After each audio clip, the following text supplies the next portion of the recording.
Many of you probably heard there's a lot going on in the northern province of Mozambique in Cabo Delgado right now, and it's really important for us to share this with the world. The amount of injustice that's going on is really horrific, and we reach out to all of you, to our colleagues, to our allies, to be able to confront this situation. My name is Dipti Bhatnagar. I work with Justiça Ambiental, Friends of the Earth Mozambique, and Friends of the Earth International as Climate Justice and Energy Coordinator. So we will hear today from Daniel Ribeiro and Ket Fumu from Justiça Ambiental, Friends of the Earth Mozambique, about what is the situation going on in Cabo Delgado right now. And then after that, we will hear from some of our international colleagues, Rachel Kennerly from Friends of the Earth, England, Wales, and Northern Ireland, because there's a big international component of this struggle that we would really like to share with all of you. Because we need to stop this gas extraction together. It'll take a global effort to do it. Then we'll be followed by Noeli from the Gastivists to tell us about the gas situation, again, the international links, and also to share with us some interesting examples of how do we confront this? What are some actions that we can take to confront this together? So without further ado, I would like to pass to my colleague Daniel as the first speaker. He'll be speaking in English. So again, we have a few new people on the call. If you do not speak English and Portuguese both, you will have to choose a translation channel. So you'll have to choose to be in the English channel or the Portuguese channel. Okay, Daniel, I pass to you. Hi, everyone. I'll be giving just a general context, and then my colleague Kat will be speaking more about the ground reality. So I'll be doing share screen, and let's start. So one thing that a lot of people talk about is the focus on the extremism, but not enough attention has been given to the link of the gas in the current reality in Mozambique. And I'm going to try and give a bit of that context, and then the rest of the colleagues will go more into detail.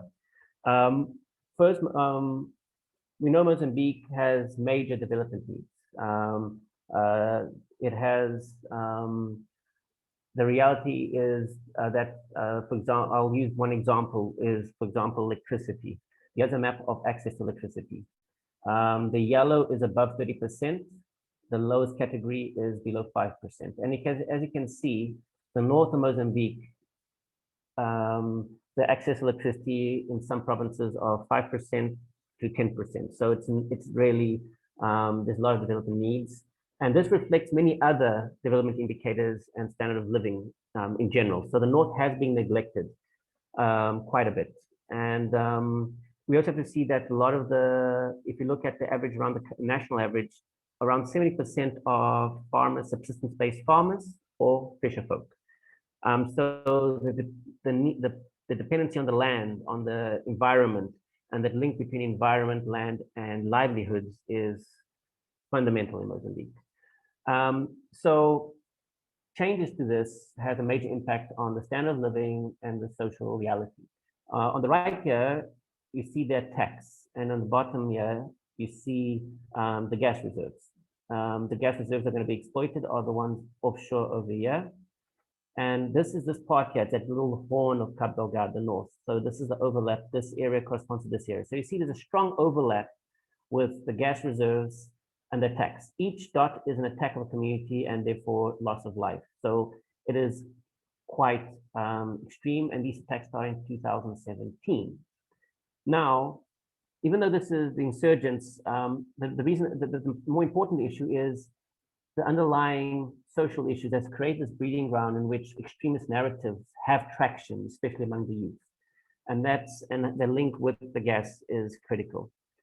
And it's quite complex because there's many issues. And this is, I won't be going into all these details, but we have to understand that there's certain aspects that are critical and wouldn't have happened if the gas sector didn't exist. A good example would be the illegal loans that Mozambique did in 2013. We're talking about among the largest corruption scandals in Africa in recent history, with $2 to $3 billion getting of illegal loans without approval of Parliament, and a huge amount of those funds went into enrichment of our political elite. This wouldn't have been possible if the inflated, over-optimistic economic projections of the gas didn't exist. That was what allowed Mozambique to have collateral to ask for these ridiculous loans and put us into huge debt. Our debt went from around 55% to 140 to 150% of our GDP. So it had a huge impact, and that impact affected many sectors and the standard of living of everyone in Mozambique. As you can imagine, it would have. Then you have a whole lot of other underlying factors, which is land grab, and the link with land being so important is a big issue. We have the different sectors that were giving informal markets that were giving a lot of livelihoods to communities and individuals were formalized, and the process of formalization of those markets, they were excluded and were transferred to, again, political elites. So you have for the small precious stone sector, like rubies, that was done by quite a big mix of small scale, extraction of precious stones, to logging, to the different sectors that in the process of formalization of that sector, there were the communities that were depending on that or benefiting from that were excluded, and these benefits were transferred. So you have a lot of these issues, and then you have tribal issues, because Makond is a lot of the political powers within the Makond, and they occupy all the government structures. So all these benefits have been going very towards that group, and other tribal groups have been neglected in this development. And then you have the general neglect of the North, especially Cabo Delgado province. A lot of the wealth and a lot of the benefits have gone to the South. And so we have an underlying, and then when community members started trying to raise their voice, when individuals started to try and constructively organize and raise their voice and try and express these issues and try and solve the issues that are affecting them, the government saw that as a threat, because again, the gas investment was critical, and any criticism that could put in risk or put in bad light the investment was suppressed. So the suppression of journalists, don't forget, we still have journalists that have disappeared, in like Ibrahim from last year, in which the last SMS he sent was that military was approaching him.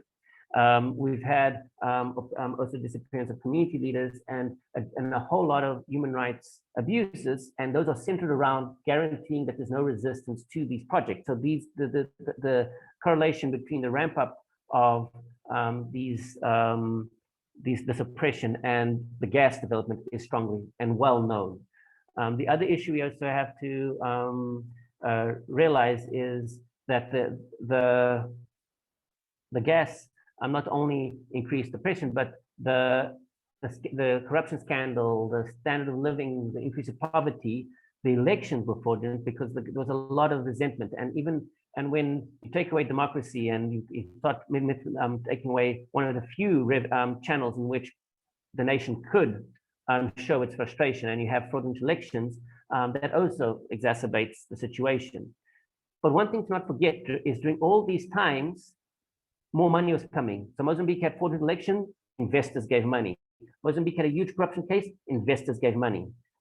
The relationships with the countries improved.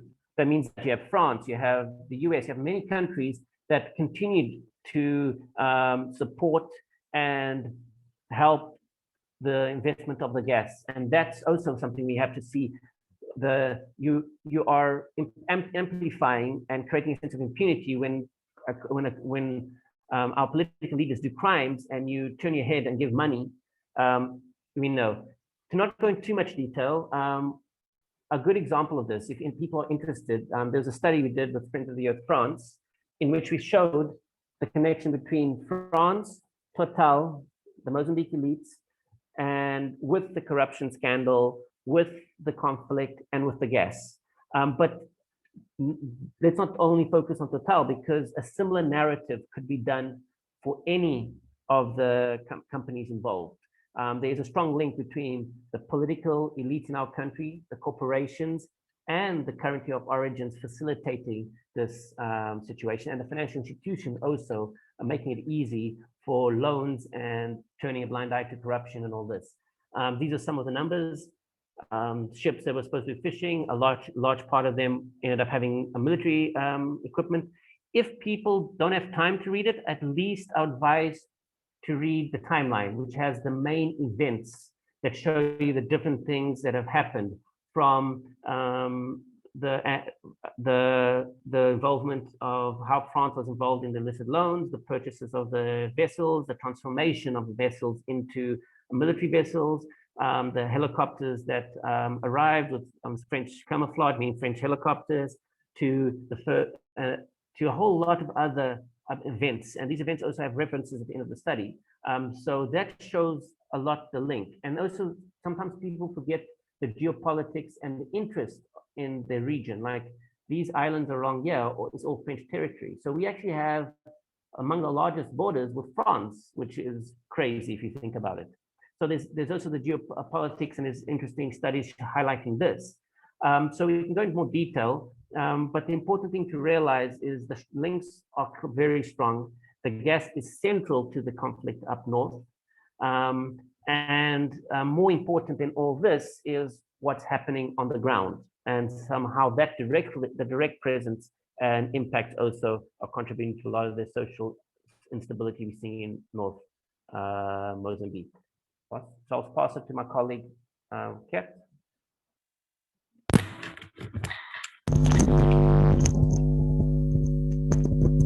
Boa tarde a todos e muito obrigado por estarem aqui para ouvirmos e acompanharem. Minuto. Alô? Só. Minuto só. Tá bem. For those who just joined, if you do not speak Portuguese, we have translation. Please choose the English channel from the globe at the bottom of your screen. Click on the globe and choose to be in the English channel. Kat, yeah, please go ahead. Boa tarde a todos, muito obrigado por estarem aqui. Dando continuidade à apresentação do meu colega, eu gostava de falar daquilo que são os aspectos mais específicos que têm acontecido, que têm influenciado diretamente na vida das comunidades que estão afetadas pelos projetos de exploração, pelo projeto de exploração do gás em Cabo Delgado. Todos estes investimentos que foram aqui referenciados no bloco do Rovuma trouxeram uma mudança na vida das comunidades através dos processos de reassentamento, através de processos que foram culminar com a usurpação de suas terras e com o alto nível de mudança de vida, dos seus modos de vida e dos seus hábitos e costumes. Tudo isto vem influenciar de maneira direta na vida destas comunidades e vem aumentar, de certa forma, algumas tensões étnicas que meu colega mencionou anteriormente. Muita gente tem questionado, agora que estamos nesta fase de conflito, muita gente tem questionado questões étnicas e desigualdade social, são problemas que já vêm sendo registrados há muito mais tempo. Por que agora são um problema que nos leva à violência? E isto pode ser respondido justamente pela entrada destes projetos que vieram exacerbar este tipo de problemas que já eram pré-existentes, mas que nunca nos levaram a uma situação de violência ou de extremismo como a que estamos a viver hoje em dia. Eu gostava de dar um único exemplo, porque toda esta tensão social influencia na vida das pessoas, e eu vou falar, por exemplo, da vida de uma pessoa que é uma das razões pelas quais a Justiça Ambiental, no dia 24 de março, se deslocou até a província de Cabo Delgado, na cidade de Pemba. Nós estamos a trabalhar num processo de assistência e de apoio a um cidadão que é diretamente afetado. Nós trabalhamos com as comunidades, com várias pessoas da comunidade, mas eu vou relatar este caso específico para que se perceba como estas questões, de uma maneira tão geral, elas podem não refletir a gravidade de uma situação, mas estas coisas mudam muito a vida de uma pessoa. Então, eu dizia que no dia 24 de março, que foi justamente o mesmo dia em que ocorreu o ataque em Palma, nós nos deslocamos à cidade de Pemba para receber a família de um cidadão que encontra-se desaparecido desde julho do ano passado. É mais um caso, para além do caso que eu mencionou, o meu colega do Ibrahim Baruco, que desapareceu a 7 de abril, e já passa um ano que ele desapareceu. Ele desapareceu a 7 de abril do ano passado e já passa um ano e ninguém sabe nada dele. Existem outros vários casos e este é um dos quais que eu gostava de relatar.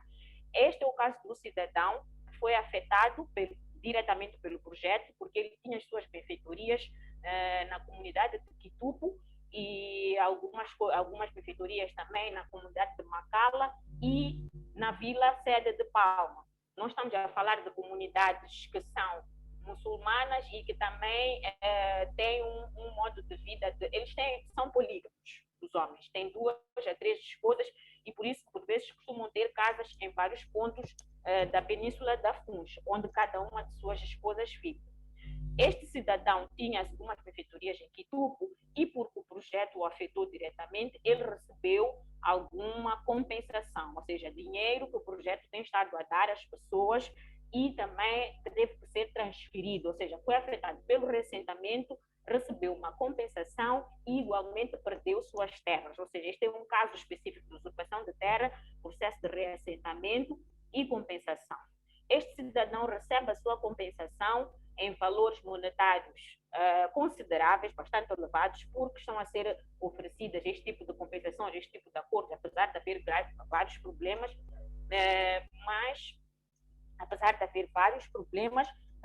mas estas pessoas têm estado a receber, sim, essas compensações. No entanto, neste momento que estamos a viver este extremismo, este problema de violência na província de Cabo Delgado e com esta militarização naquela área de Palma especificamente, todas as pessoas que têm um acesso monetário um pouco mais considerável tornam-se alvos da investigação que está sendo feita para que se possa descobrir de onde vêm estes ataques.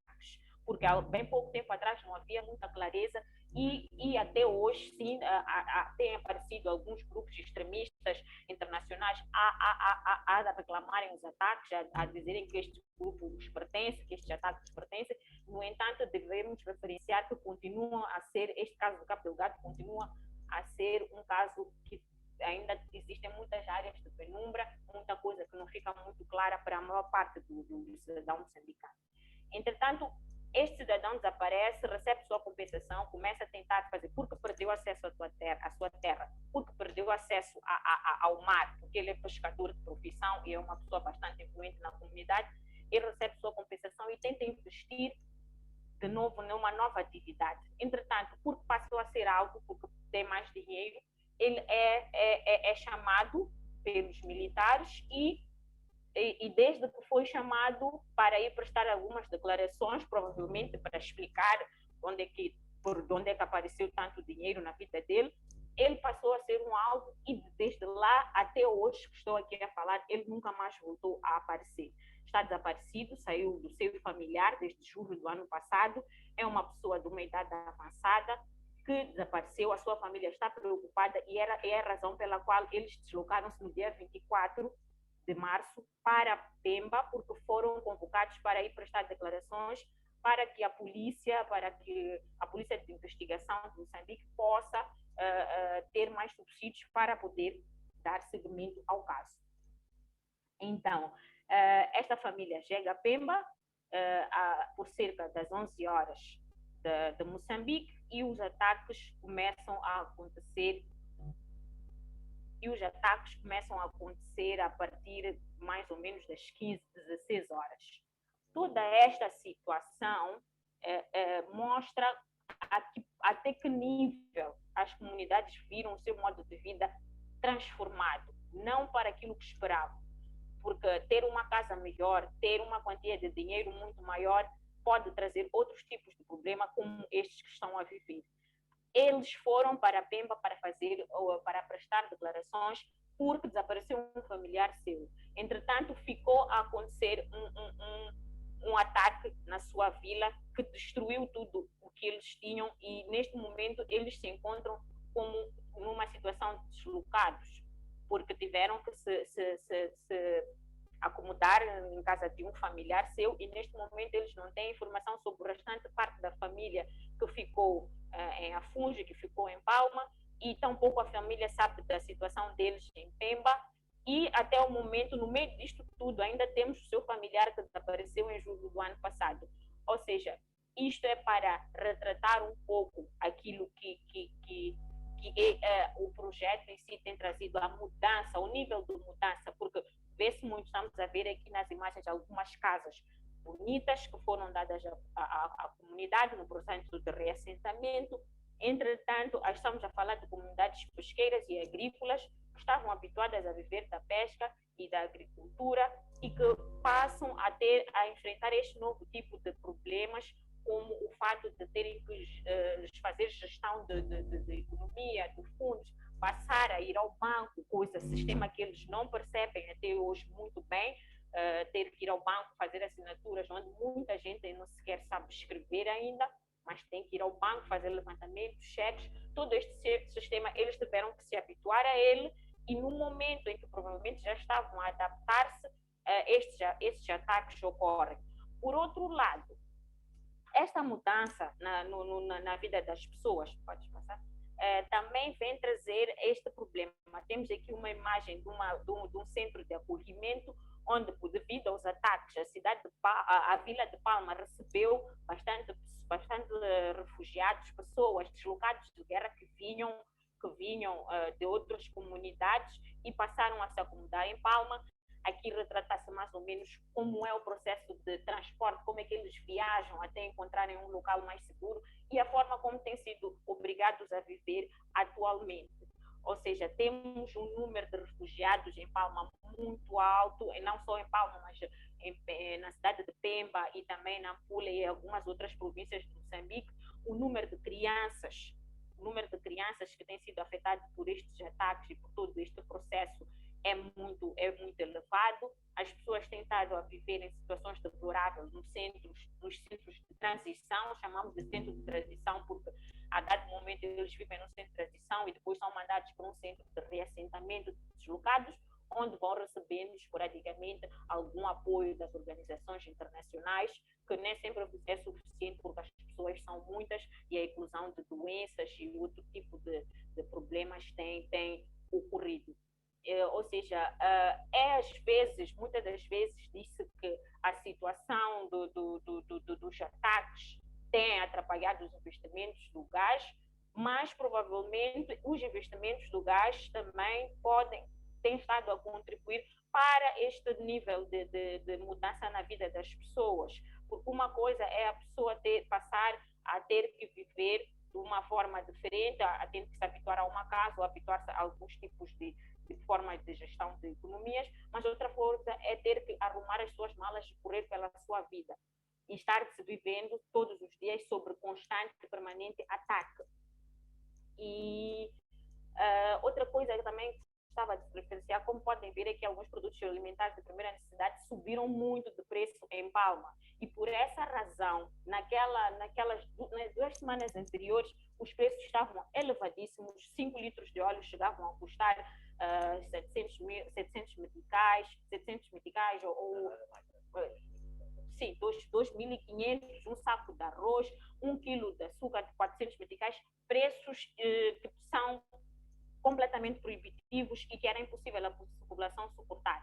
Então, para suprir este problema, muitos navios de comida chegaram ao porto de Palma e quando a população estava finalmente a celebrar porque ia ter alguma comida, estes ataques surgem. Uma das coisas que podia estar a acontecer é que os insurgentes também, há relatos de que eles também têm tido falta de comida e se calhar iam por essa comida. Não se sabe porque existe igualmente o interesse da parte destes grupos de atacar a Vila de Palma como forma de demonstração de força, demonstração de poder e de capacidade.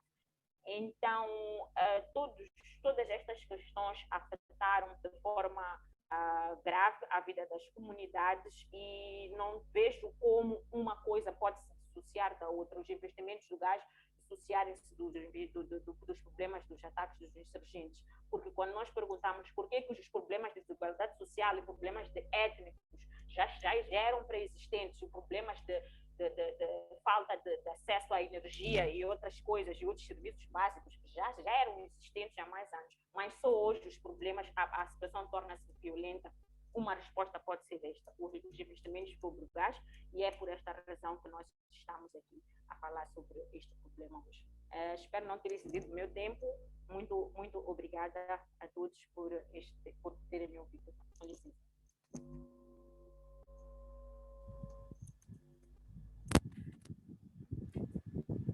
Thank you, Danny and Kat. Thank you very much for those interventions and for showing the photos. This is the reality of what is going on the ground in Cabo Delgado right now. As Kat said, she came back from Cabo Delgado last week. We'll talk a little bit later about what can we do about the situation. We have a statement that we had produced last year, and we're working on an update right now. So we'll talk about that. But there's a really big international element to this struggle because the financiers and the corporations and the export credit agencies that are involved are from across the globe. So it's really important to have your support in fighting this injustice that's going on the ground.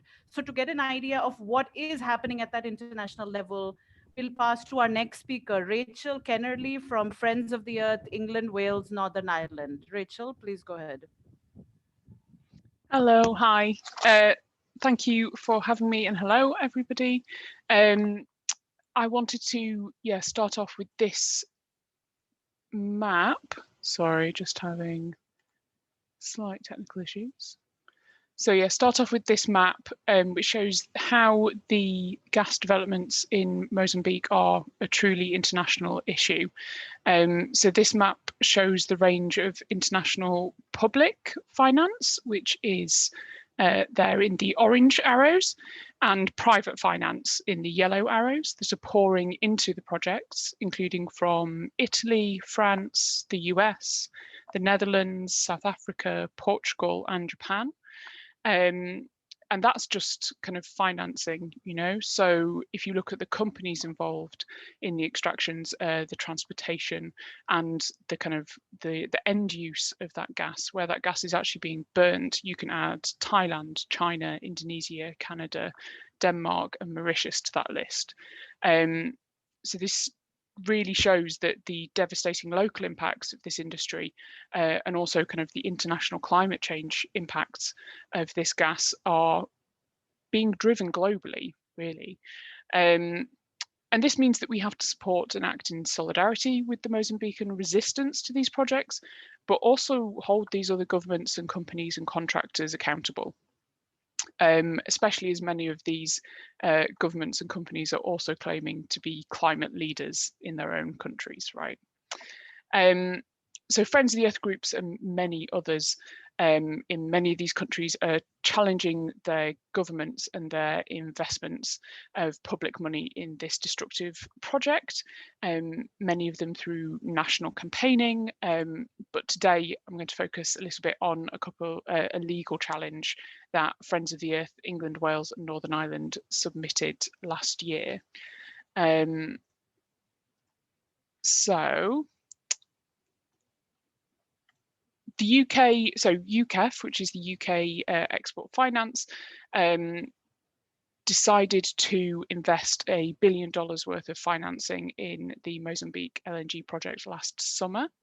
And despite being challenged on the human rights implications, the local environmental implications, the climate implications, the UK government insists this is a really good investment for the UK. In reality, UK public money, it's taxpayers' money, is being invested in a project that, as you've seen, is ruining lives in many ways, fueling violence and driving climate breakdown even further. And this is while the UK kind of has this image of being a climate leader globally, and is hosting the climate talks at the end of the year as well.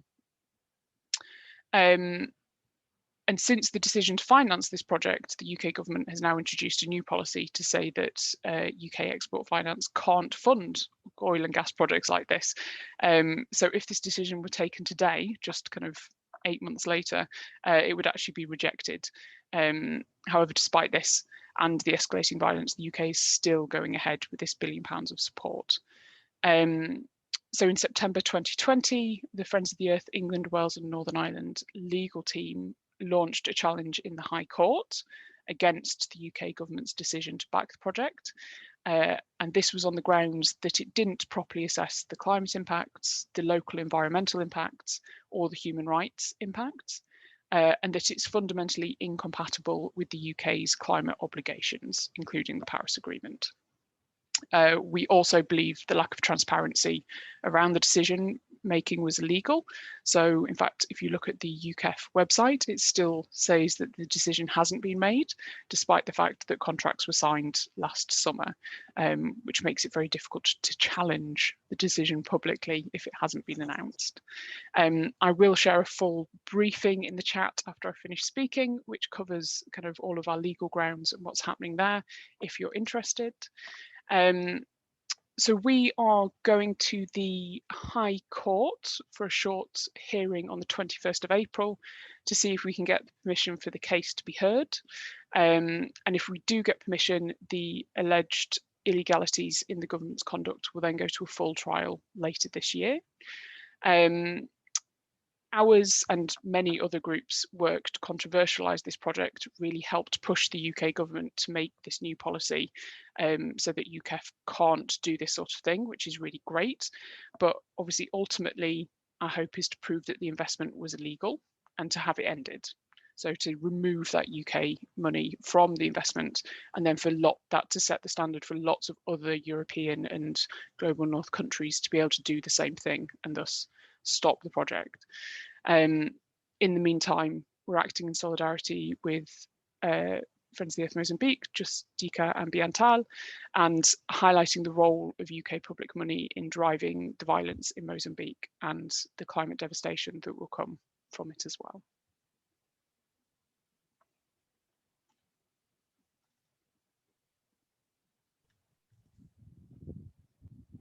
Great. Thank you so much, Rachel, for that. I hope you're all getting an idea of how the UK is involved, but not just the UK. And of course, you saw the chart about all the arrows attacking Mozambique. That's really how it feels like. I want to pass to our last speaker, Noeli Odidor from the Gastivists. And then after that, of course, we have time for question and answer, and also to talk about how people can get involved going forward. Please, if you have questions, you can start putting it in the chat already. I'll start collecting them so that after Noeli speaks, we can start addressing some of your questions and concerns. Noeli, please go ahead. Hi, everyone. Thank you for having me. My name is Noeli. I work with the Gastivists, and we're a small collective who supports grassroots resistance against new gas infrastructure. And we mainly work in Europe because Europe is one of the main importers of fossil gas. So 40% of all the gas that's extracted around the world is then sent to Europe for our consumption. And as we've heard, and as you probably know, a lot of the banks and a lot of the corporations that are involved in extracting gas around the world are based in Europe, are headquartered in Europe. And so we really see it as our responsibility to hold these banks, these corporations, and our governments accountable for what they're doing. And just to put it back into context for a minute, there's really a huge push for more fossil gas by the fossil fuel industry. They're pushing for more gas pipelines to be built. They're pushing for more gas terminals to be built. And just in Europe, we see over 100 new gas projects being planned right now, a lot of them with public money to be able to build them. And if this infrastructure, if these projects are built, this means we're going to be using them for 40, 50, 60 years. So we're really locking ourselves into the use of fossil gas and fossil fuel. And having this push for gas in Europe, but it's also happening in Asia, for example, is incentivizing people to extract gas around the world. So that's how we're seeing our role into the bigger picture. And so Rachel shared how NGOs and organizations are really doing amazing work to try and stop what's going on in Mozambique.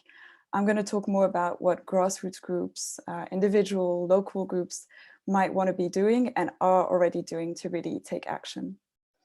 And just for a second, I always find it really daunting when I hear about these mega projects, and I think it's easy to find yourself very disempowered or feel like there's not much you can do. And I was talking to a friend, an activist in Mexico who's fighting a mega pipeline and asking where she finds her drive to fight. And she was telling me, if we don't even try and fight, they've won already. It's really the accumulation of everyone coming together and fighting that ends up creating change. So it's really important to remind yourself that you have agency and you have a role to play in this. So what can you do or what you might want to be doing? We're really encouraging people to be building public pressure against the actors that are involved in Mozambique, making it so toxic, this project, that they don't have the benefits to be involved anymore, removing their social license to operate there. So how do you do this? The first thing is to find a target. So I shared the map again. There's 3 different maps. This one is about the finance involved. There's one about the fossil fuel corporation and another one about contractors. There's a lot of targets. The maps are not exhaustive, but it's really about finding what are the actors that are involved in Mozambique that are headquartered in your country. And there's a lot of them. So there's a lot of a high likelihood that there'll be one that's in your country. And that's where it's really interesting, because these companies are much more able to listen when you're criticizing them in their countries. So the first thing to do is to find a target. The second thing is to get a group of people together. So maybe you're involved in a climate justice group, in a social justice group. Maybe people in your country are already fighting gas projects. Connect with them, raise awareness about what's going on in Mozambique, and make the link with the actors in your country and the decisions that are being made in your country.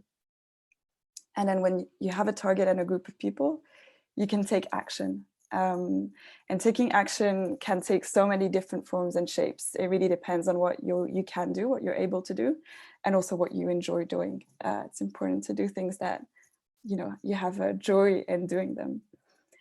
We've made a creative tactics to stop gas, which is a little booklet with loads of different ideas of tactics you might want to do.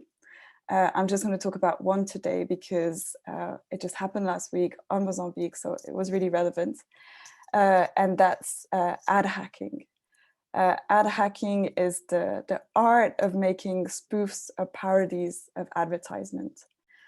So a local group in the Netherlands targeted Shell, and a local group in Portugal targeted Galp, which are 2 companies that are involved in some way in Mozambique. And basically they created fake adverts for Shell and for Galp using the same style that these companies usually use in their advertisements. And they designed these new posters telling the truth about what is going on in Mozambique with these companies. So they designed the posters. I'm going to show you the one that was put up in the Netherlands. They designed these nice posters. You can see, can't stop, won't stop. If we can't get away with it here, we'll destroy Mozambique for gas instead. And below there's a picture and it says, this used to be a fishing village called Milamba. Now it's an airport for our gas operations. So they designed them, they printed them, and then they went to bus stops around the cities and they put them up. And it was a really nice visual way of raising awareness about what's going on. It got a lot of social media attention, it got media attention. I'll show you one in Portugal. In Portugal, they went a bit further. Galp had to come out and do a statement. So it was a really nice way to show these companies that we're really following what's going on and we're going to be putting pressure on what they're doing. So I'll stop there, but I think yeah, it's important to remind yourselves that you can really play a role in, be a piece of the puzzle in this international campaign. Thank you.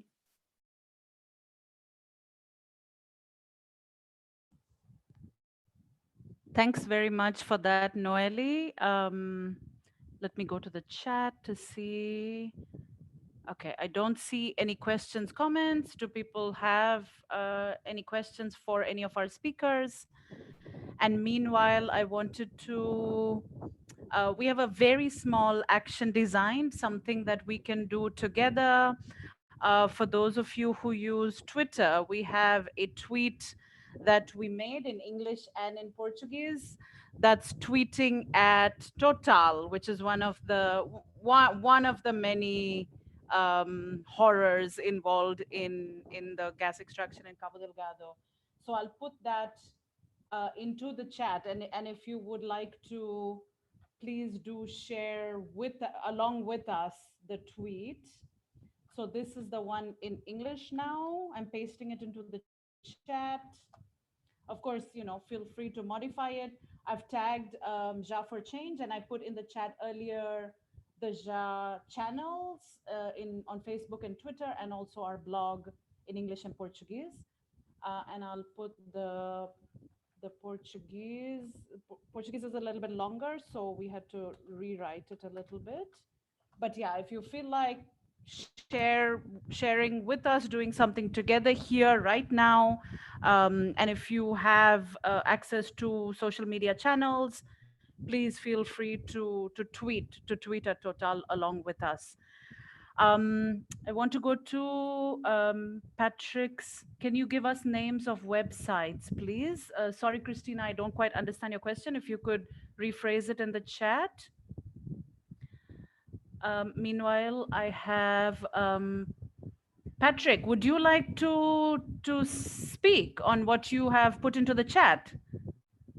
Feel free to unmute and speak as well. Yes, thanks. My camera This can actually be is an active session.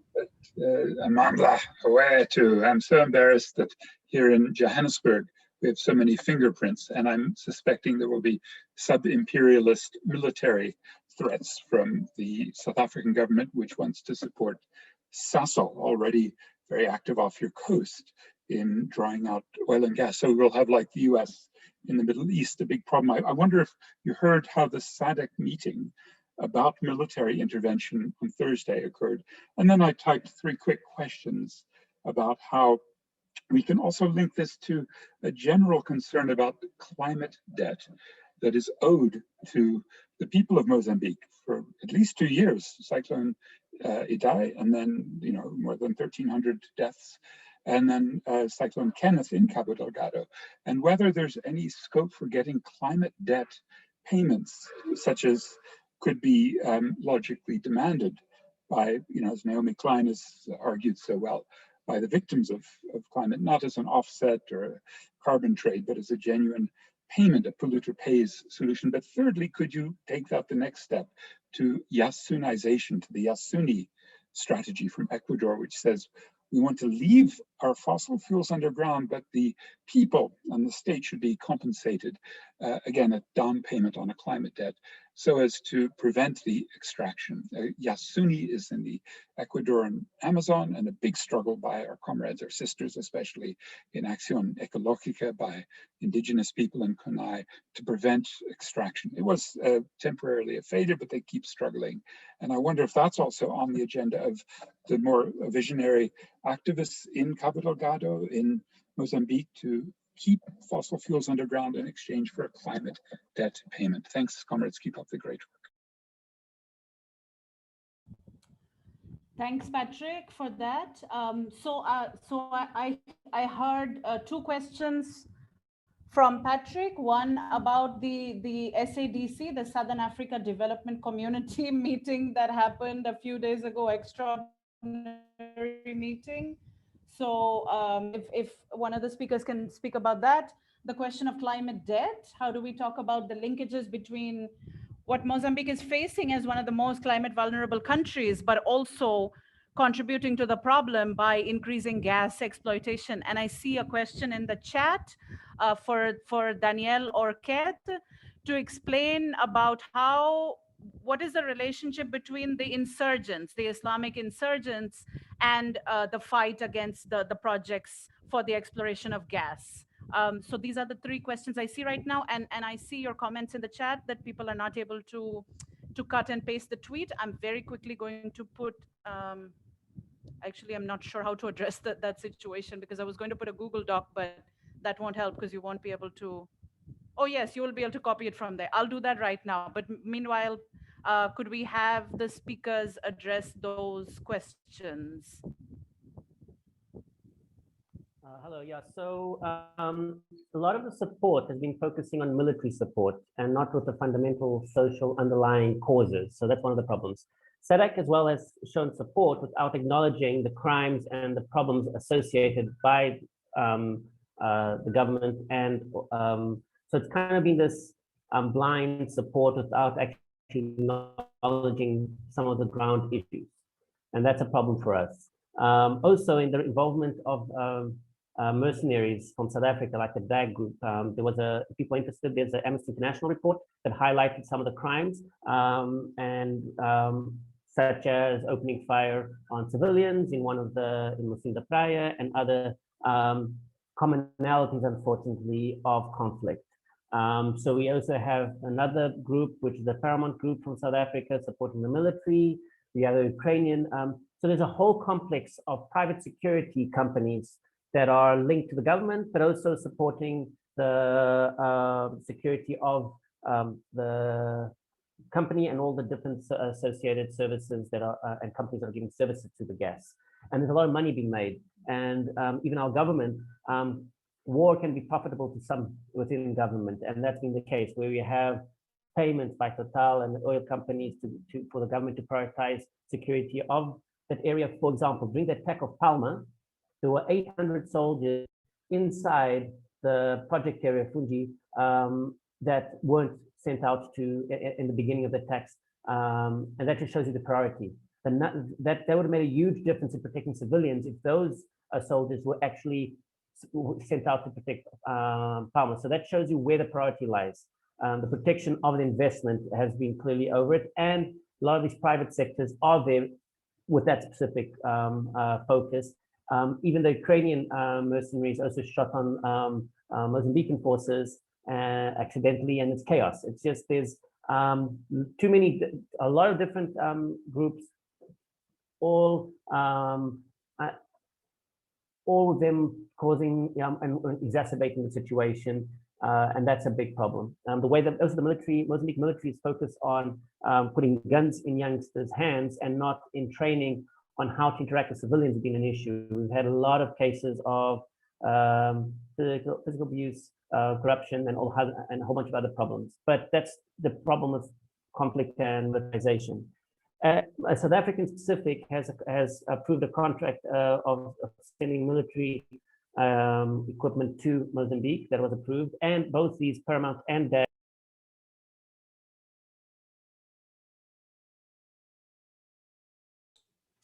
You're on mute. Oh, damn, I didn't realize that. Sorry, everybody. Just the last 10 seconds. Oh, okay, so that was accidental. So just going back, the South African government has approved, because for any mercenary to work outside in these situations, the South Africa has to approve both DAG and Paramount's presence and work in Mozambique. And also there's a arms agreement between South Africa and Mozambique. So that's one area where we're working with South African civil society to question and review these issues. I know DAG's contract wasn't renewed, but they're discussing and renewing it. So we'll have to keep an eye on that. As for climate change, that's a big issue as well. Let's not forget the emissions from this project will be equivalent to 7 years of emissions or annual emissions of France. So it's a huge amount. We're talking about huge reserves of gas, and if this goes forward, it's going to have a huge climate impact. And so I definitely think it's of global interest to keep it in the ground. The problem is it has to be an international campaign that puts pressure for this to happen. And we need to build more on that campaign together. As for the Kenneth and Idai, Mozambique is one of the 10 most affected countries from the impact of climate change. And the financial impacts, which are are not the main focus, shouldn't be the main focus, but it's an easy one to explain, was $3 billion, which would exceed the first 15 years of revenues from the gas. It just shows you that whatever gains that the gas could give economically, it'll be wiped out by climate change, and climate change has to be the focus. So that if you really want to develop, we need to start focusing on decreasing where the impact of climate change and where climate change is going. And Mozambique is to be heavily affected. And part of it is geography. 40% of our land is below 200 meters, and 9 of the 15 water basins go through Mozambique. So and then we have other factors. So Mozambique government has to start realizing that if we don't really start getting involved in the global push on climate change, we're in trouble. And the interesting thing about Idai, just to try and give a chance to everybody else, is it's actually one of the cyclones that a lot of people say can be attributed to climate change due to its behavior. No cyclone has behaved like Idai. It started as a tropical storm off the coast of Mozambique, went inland all the way to Malawi, turned back, went back into the Mozambique channel, turned around, and then came back as a cyclone. Every cyclone until then goes from east to west, from the ocean, gaining strength and moving in. The other problem, another real issue is that the Indian Ocean in the Mozambican side is the ocean with the highest surface temperatures, ocean surface temperature rises of 1.2 average, which is one of the highest. So now, before, a lot of the cyclones used to come from mid-Indian Ocean and either hit Madagascar or go under or above Madagascar. Now the temperatures are high enough to be able to generate a cyclone within that small Mozambique channel, which wasn't the norm. So we can actually strongly say that there's enough changes to say that climate change is in play, clearly in play in Mozambique. And we have no historical responsibility for this. And it's very clear where the historical responsibility lies and who should be helping with this, for example, like this initiative of leave the gas in the ground, and let's start supporting the countries to be able to do that so we can deal with the global issue of climate change. Thanks. Danny, if you could please address the question about the links between the Islamic nature of the insurgency and the gas extraction. There's a comrade from Portugal who's here, who's saying that the Portuguese civil society is really focusing on that Islamic link. So it's really important for us to explain that. And the other question, please, if you could address from Anika, thanks, is what's going to happen right after this? Are Total and the other gas companies going to resume operations after the attacks in Palma? And if they quit, how will the government react? If you could address those two questions, and then we are running out of time, so then I'll give the other speakers a minute each to wrap up. Okay, so I'll start with the easy ones. Total has stated that it will not return unless security can be guaranteed. At the moment, there is Portuguese and EU forces and the US forces in Nankala training a unit, but that'll take a year before those groups have the training of those groups has occurred, so that's a while. We also know that from the 100 megaton a year projection, it's decreased quite a lot so we know that ExxonMobil has written off $20 billion of gas assets. Because of the gas is starting to seem like a stranded asset. The original projection was 2060 for it to become a risk of stranded, and it's really gone down. It's now a very clear risk right now, and they're considering stepping out of the Mozambique gas. They haven't formally said that, but it is something that they are considering, given the reality of the global economics and the whole issues around the conflict around the gas. So that's one aspect. Eni is going to do the floating LNG. That will be 3 megatons a year. That seems to be going ahead. And Total most probably will take a while before it comes back, because it's not going to be easy to guarantee security. Because don't forget, the attack happened on the day that Total started going back to normal operations, because based on the promise of Nusi that they could guarantee security. So Nusi just said, look, no, we increased our presence. They put 800 soldiers in the project site, and they said, we can guarantee security. And the day they started operating, the surgeon made a strong point of saying, no, you can't. And that's something that's really has had a bad hit on the reputation of Mozambique to create security. And I think it's going to be a while before they come back. But also don't forget, one important thing, delays are sometimes the best ways to stop a project, because the reality of gas is changing every day. More and more data showing the problems, more and more information showing the economic risks and the climate risks. So as that builds up, delays are actually a critical thing. So for civil society, having a 1-year delay is actually going to give us a lot of time to carry on building pressure. And so there is a lot of analysis coming out from mainstream academics stating that Mozambique these projects could be stopped. They could be cancelled, actually. There's a chance of that happening. So we need to carry on pushing pressure. As for the Islamic link, the issue you have to understand is these mega projects and the way the government acts and the decisions it makes to guarantee these mega projects has created a social foundation that is like a breeding ground for extremism. And it could have been tribal extremism or Islamic, because what helped was that a lot of the, for example, Mwani community leaders and people of reference want peace. They did not allow the tribal situation to get out of hand.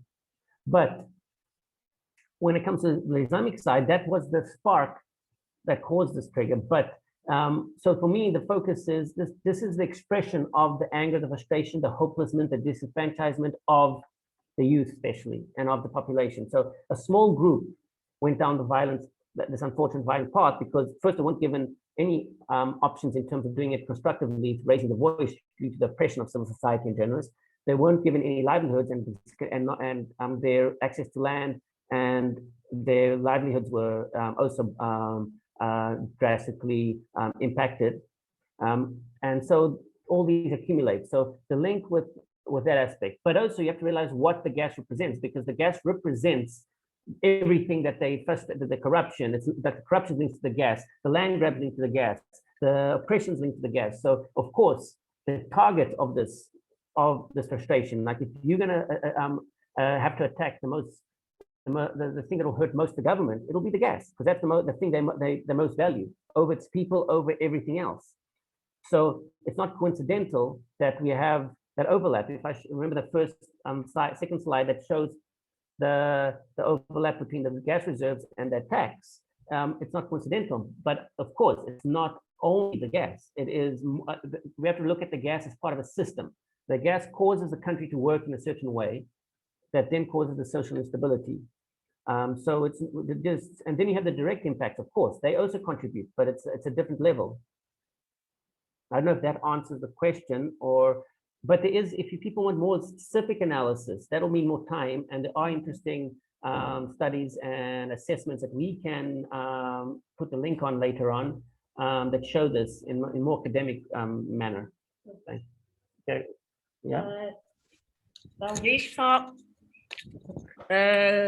para dar pouco mais sentido ao que Dani dizia sobre esta questão da religião, é uma das coisas que a sociedade civil moçambicana já vinha apontando, a justiça ambiental já vinha apontando, porque estas comunidades que estão sendo reassentadas são comunidades maioritariamente, aliás, são quase que 100%, né, muçulmanas, que foram reassentadas numa área de população cristã. Isto já era um dos fatores que era apontado como potencial poderia criar algum problema no futuro, e hoje é uma das coisas que é indicada como uma potencial causa deste conflito. Então, a questão religiosa também pode estar dentro deste sistema e não pode ser colocada assim de parte.